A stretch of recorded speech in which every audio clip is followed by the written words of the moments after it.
Hello, I'm the Angry Spork. The German writer Johann Wolfgang von Goethe once opined, "We do not have to visit a madhouse to find disordered minds. Our planet is the mental institution of the universe." Obviously, it wasn't a cutting remark that could be applied as easily today as the 18th and 19th centuries, but a quote said simply for the sole purpose of one day being used in a story uniting the Dark Knight detective with the spectacular wall crawler.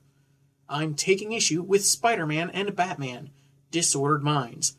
Let's see if this pre-amalgam one-shot makes us want to turn the page or turn our heads.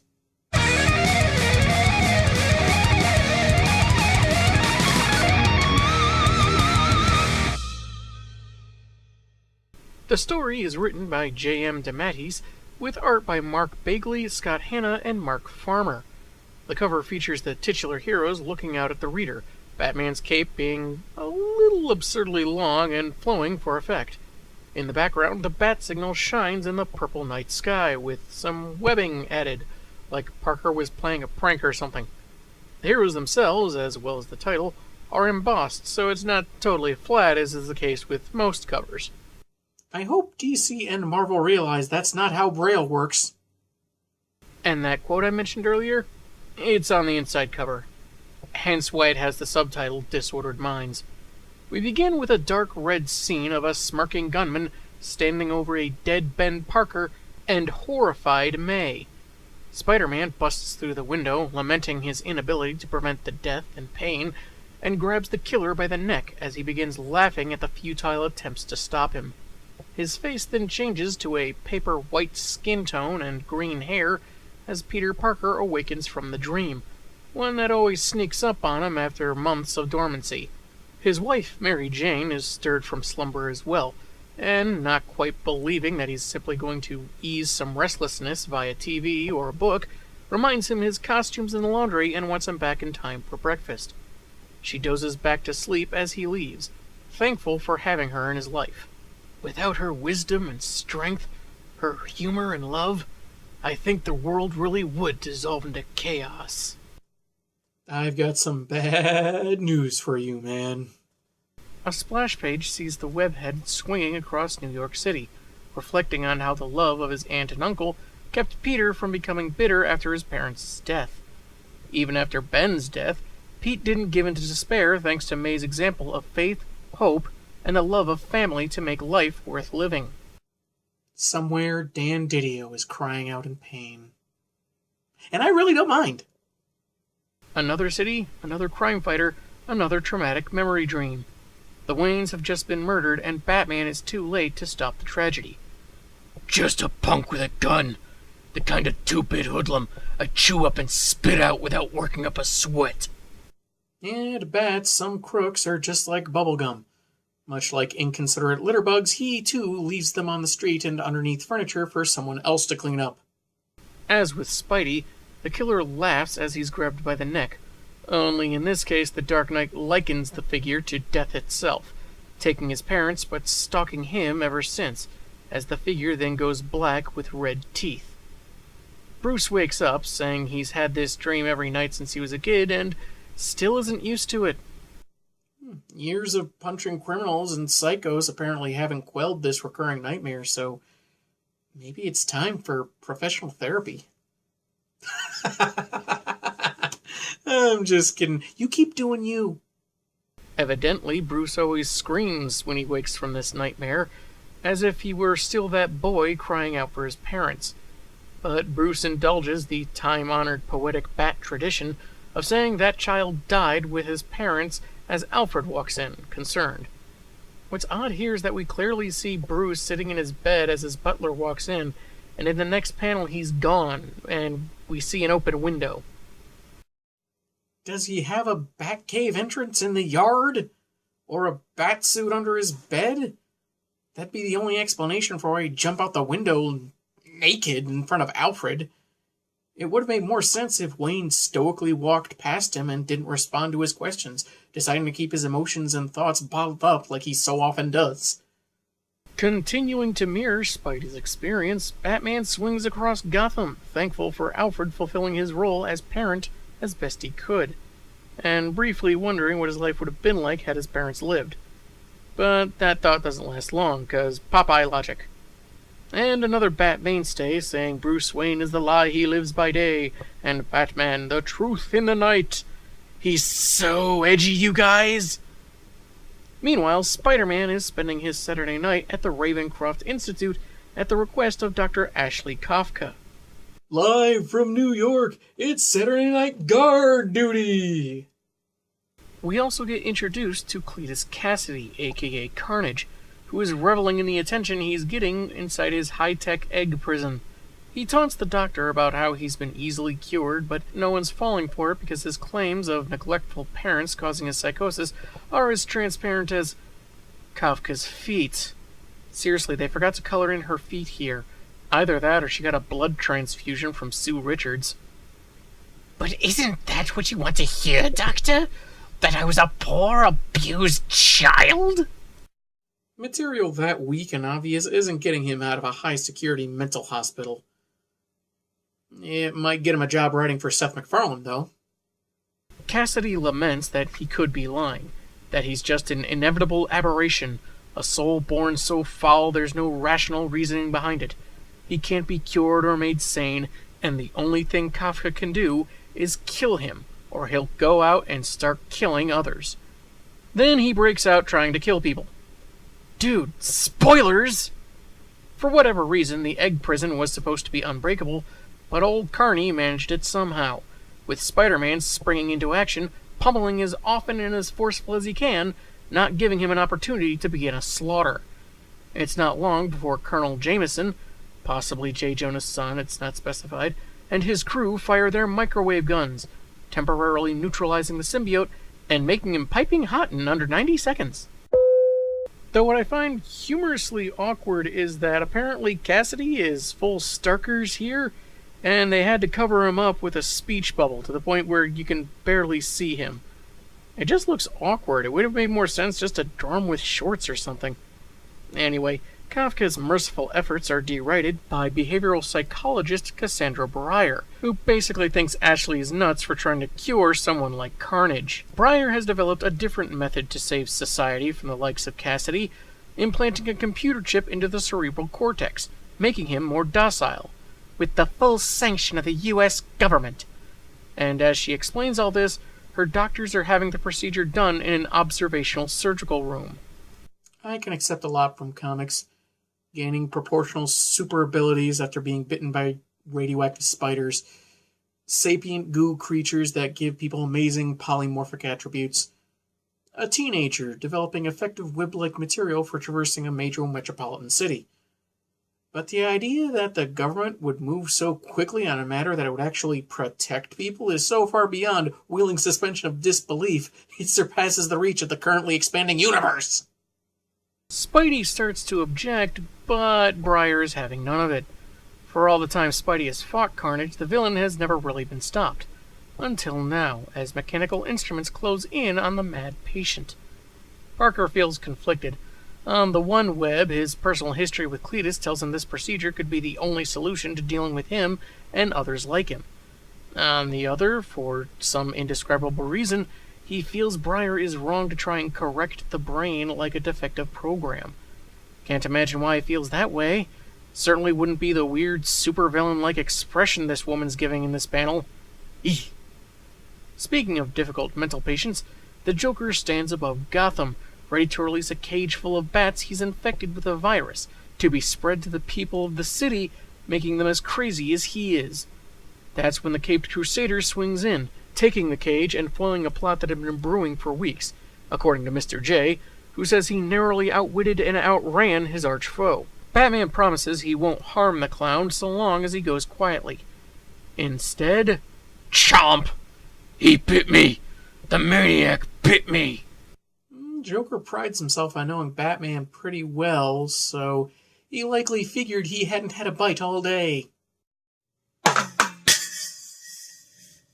Bats knocks him out, the outline of the thwack sound effect not seen terribly well against his dark, heavily shadowed costume.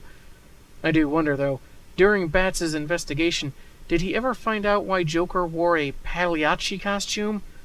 If he wasn't going to wear his classic purple threads and he was using bats, wouldn't a mock bat suit make more thematic sense? Anyway, as Batman's narration questions but ultimately accepts the likely unending back and forth he'll have with the Joker, now locked up in Arkham Asylum, Doctors Breyer and Kafka meet with Jeremiah Arkham, Cassandra, of course, being rather insulting of the facility's efforts to keep the Clown Prince of Crime subdued. She suggests using her biotechnic chip, and, as proof to its effectiveness, introduces Cletus Cassidy, now timid, unable to make eye contact, and his symbiote kept at bay. Kafka objects, snarking that she'd take Cassidy on the talk show circuit or, for some reason, a circus freak show. Come on, come all, see the bearded fat lady, gaze in wonder at the dog-faced boy, marvel in amazement at the man what doesn't kill folk no more. Granted congressional authority, the process is repeated upon the Joker, who, 1 week later, is on display with Cletus before the press, though still with Kafka's security. Brushing off criticisms that her procedure is a new-fangled form of fascism, Breyer says the chips are intended only for the extreme, irredeemable psychotics, who can now become functional citizens so Gotham and America need no longer fear the night, which is when we get this totally subtle close-up of a grousing, mustached fellow. Later that rainy night, Breyer is in a car with the former loons and 2 escorts, leaving the security in the car behind them. She's certain her patient's killing days are over, until a peculiar growth emerges from the driver's torso. Oh, that, well, I was kind of in a hurry during lunch and accidentally swallowed the plastic knife I got with it. That's gonna be a wild ride. Turns out the Carnage symbiote shorted out the chip shortly after it was implanted, and Cletus had been playing possum this whole time. First clue, look in the back here. He clearly needs some Visine. That always means evil. Almost always. The car crashes and he bursts out with Breyer and a panicking Joker in his clutches, with security surrounding him. The Crimson Killer offers the guards a chance to leave alive, and that's when the mustache guy from the press conference rips off his face to reveal Batman. You know, the Batsuit on its own has got to be stuffy, but to put on a disguise over that? Where does he keep the Bat water bottle? But now that I think of it, maybe if I rip my own face off, I'll become Batman. Ow! Ow! Ow! Is it working yet? Ow! Ow! Briefly recalling his nightmare, Bats offers himself to Carnage in Breyer's place. But Cletus isn't terribly choosy. He doesn't harbor some grudge or obsession with pointy ears. Killing one person is just as good as another to him. He loses the Doc anyway, thanks to the timely arrival of Spider-Man. Something I'll note, I like how commanding Batman is here, pretty much ordering Carnage to attack him and defiantly telling him he'll do nothing to harm others. Sure, it falls on deaf ears, but I like the energy given. The 2 heroes attack simultaneously, Batman of course saying he didn't need any help, and that's when Carnage sends portions of his symbiote out to strangle or slice up the security force, distraction enough to let him get away with the clown. After tending to the wounded, Batman has a chat with the newcomer. Mostly it's demanding to know why he's here, it was Dr. Kafka asking another favor, and then telling him to leave, not wanting the webhead getting hurt or in the way. Bats leaves, reiterating the spider's help is neither needed nor wanted. This is why Batman's version of making friends and influencing people didn't sell very well. Turns out detailing how to break people's bones in a social setting is good for collecting dust at Barnes & Noble. In an undisclosed location, Carnage, apparently a big fan of Joker's work, sends a portion of his symbiote up the deadly Jester's nose to disable the biotechnic chip, though one wrong move, or sneeze I imagine, could turn him into a vegetable. No such luck for Gotham, as he's back to his usual self, not aware of the events that have transpired thus far. Last thing I remember, I was in my cell in Arkham, playing canasta with 2 rats and a cockroach. Stop babbling and listen to me. Eugh! Where did I get this drab old thing? We have to talk about— Mind if I borrow your claw for half a mo? One ripped suit later. Well, what do you think? Be honest. Be brutal.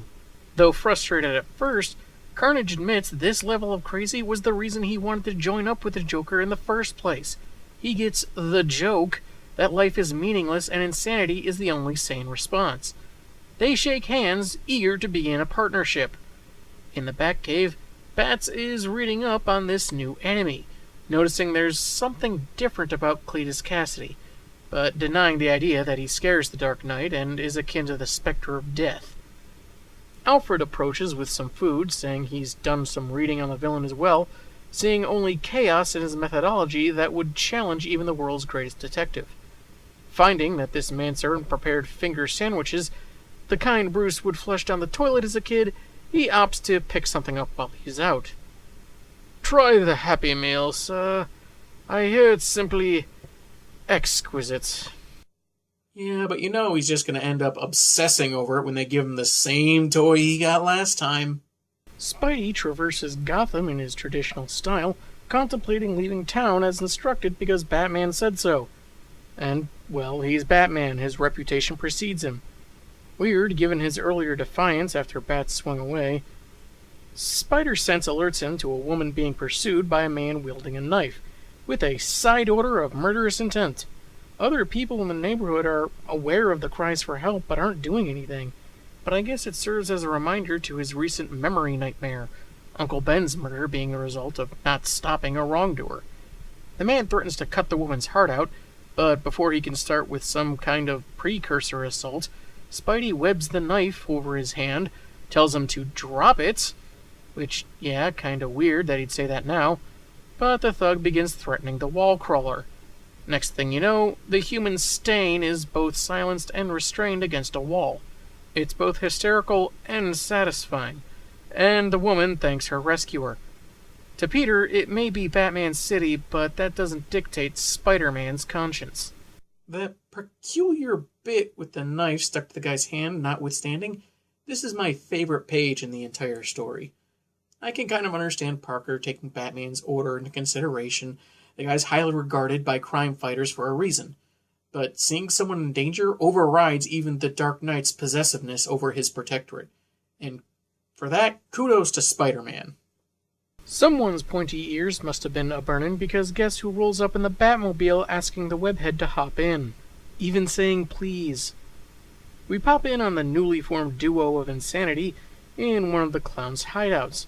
His plan is to use more of his madness plague, which he stored in a tank in his secret toilet, applying it to the Joker-in-the-Box toys, add them to the Wayne Foundation's charity donations on Christmas, and wait for the virus to be unleashed by the children of Gotham.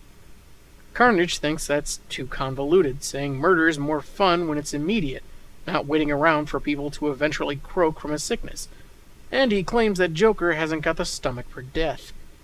"It's not a question of stomach, my friend.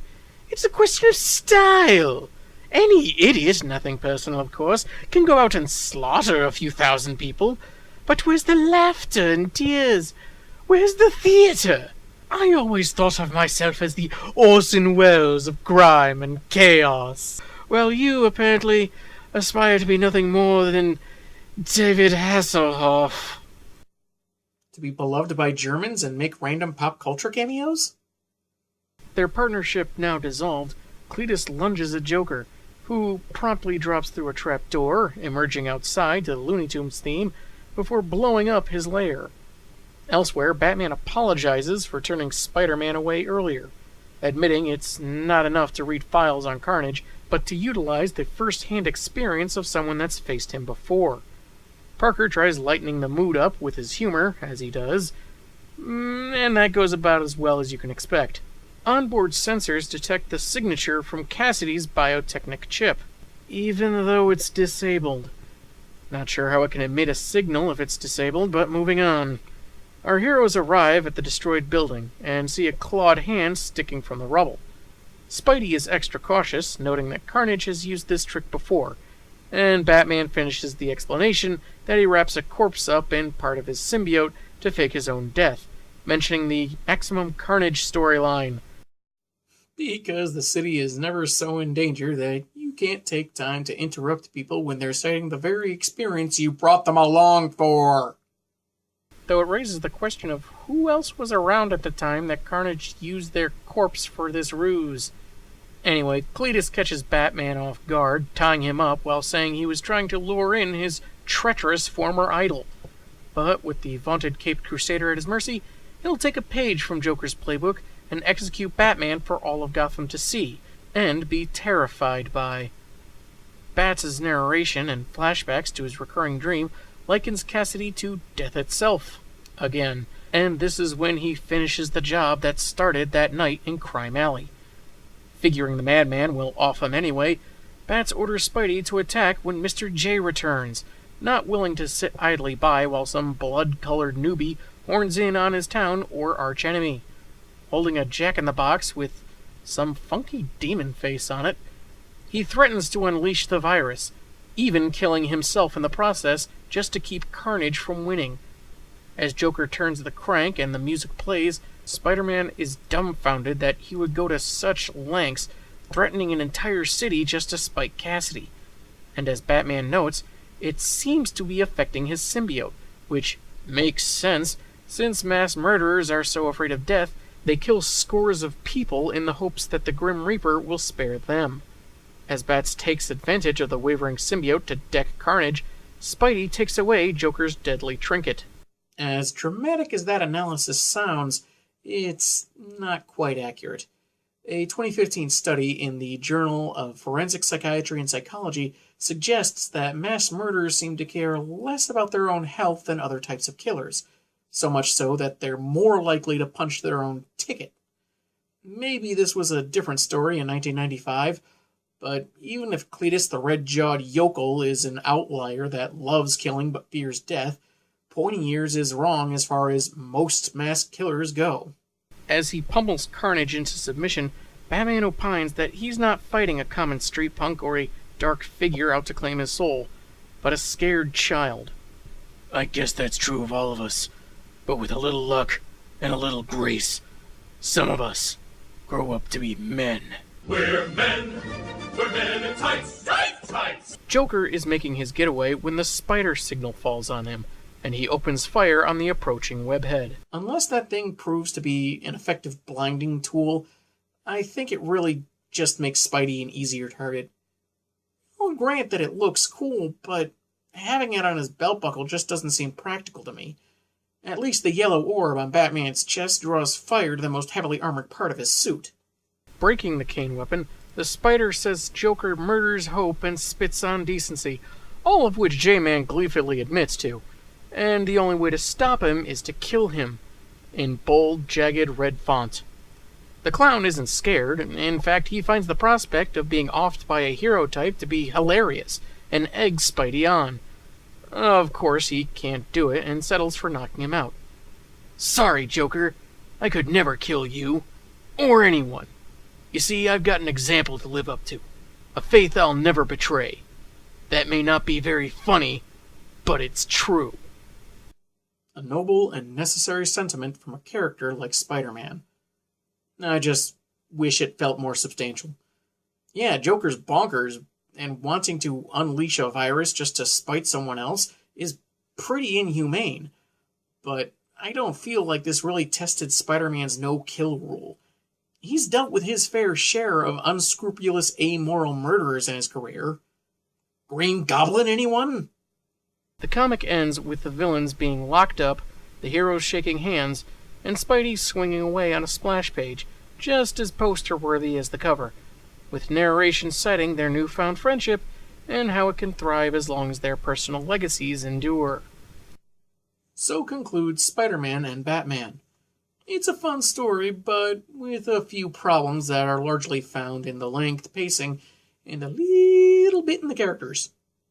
The premise with the biotechnic chip was decent enough, but when Carnage re-engages Joker's default insanity, it rushes to resolve Batman's aversion to Spidey's help and crumbles the villainous team up quicker than it was built. I like that they realized they couldn't work together on a fundamental level. There was some humor in that. But it kind of did half the work for the heroes, and it could have been better with some more pages, or if the existing pages were simply paced differently. Show a couple of pages of Batman investigating, then a page of Joker shooting down Carnage's idea for how to terrorize Gotham. A couple pages of Spidey trying to acclimate to Gotham, maybe unintentionally frightening some passersby. Then a page of Carnage bemoaning Joker's penchant for razzle-dazzle. A couple pages later is the actual falling out, which, in my example, I hope would feel less rushed and anticlimactic. Though this book did include a version of Joker more like I enjoy, one that prides himself on entertainment in his madness. I love the touch of him decorating his hideout with caricatures of famous actors and comedians from decades back. While the characters were mostly on point, I did find a few oddities. I mean, one small one was why Alfred is making Bruce food he apparently disliked as a kid, enough to clog a toilet with them. Had he not made those finger sandwiches since then, and hoped his boss had changed his mind? I'm no expert on Carnage, or symbiotes for that matter, but this is the only time I can think of where the host-symbiote relationship was vulnerable due to fear.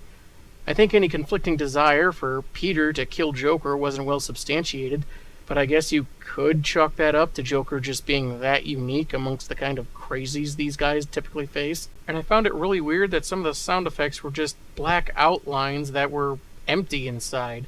Made some of it really hard to read. It remains an amusing read and has consistently good art. Kafka's transparent feet notwithstanding. I'm the Angry Spork, and man, have I got issues.